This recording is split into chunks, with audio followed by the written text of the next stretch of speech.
Hello and welcome. I am Nancy and you are watching News Today. It's time for headlines. The last remaining member of an uncontacted indigenous group in Brazil has died, officials say. The man, whose name was not known, had lived in total isolation for the past 26 years. He was known as Man of the Hole because he dug deep holes, some of which he used to trap animals while others appear to be hiding spaces. His body was found on the 23rd of August in a hammock outside his straw hut. There were no signs of violence. He is thought to have died of natural causes at an estimated age of 60. The man was the last of an indigenous group living in the Tanaru indigenous area in the state of Rondônia, which borders Bolivia. The majority of his tribe are believed to have been killed as early as the 1970s by ranchers wanting to expand their land. In 1995, 6 of the remaining members of his tribe were killed in an attack by illegal miners, making him the sole survivor. Brazil's Indigenous Affairs Agency only became aware of his survival in 1996 and had been monitoring the area ever since for his own safety. It was during a routine patrol that FUNAI agent Alter Jose Alguer found the man's body covered in macaw feathers in a hammock outside one of his straw huts. Indigenous expert Marcelo dos Santos told local media that he thought the man had placed the feathers on himself, knowing that he was about to die.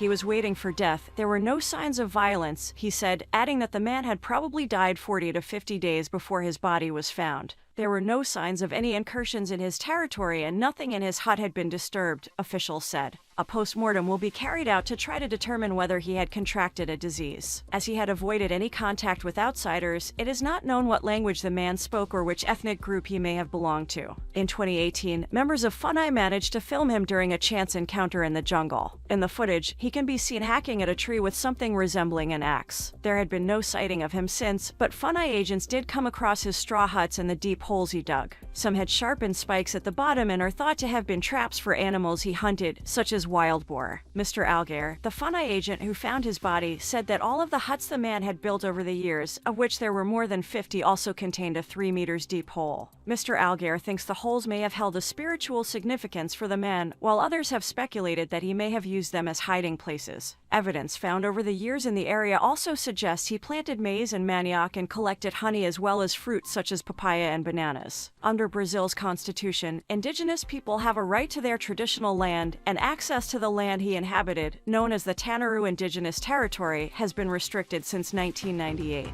The areas surrounding the 8,070-hectare territory are used for farming, and landowners have in the past expressed their anger at being banned from entering the indigenous territory. In 2009, a FUNAI post in the area was damaged and cartridge shells were left behind in what was considered a threat to the Man of the Hole and the FUNAI agents protecting him. The restriction order has to be renewed every few years, and in order for it to be approved, the presence of members of an indigenous group on the land in question has to be documented. With the Man of the Hole dead, indigenous rights groups have called for the Tanaru Reserve to be granted permanent protection. There are about 240 indigenous tribes in Brazil, with many under threat as illegal miners, loggers, and farmers encroach onto their territory, warns Survival International, a pressure group fighting for the rights of indigenous people. The risks facing Brazil's indigenous people were highlighted recently when activist Tizai Surui received death threats after she gave a passionate speech at the opening ceremony of the 26 Colombian Pesos Global Climate Summit in Glasgow.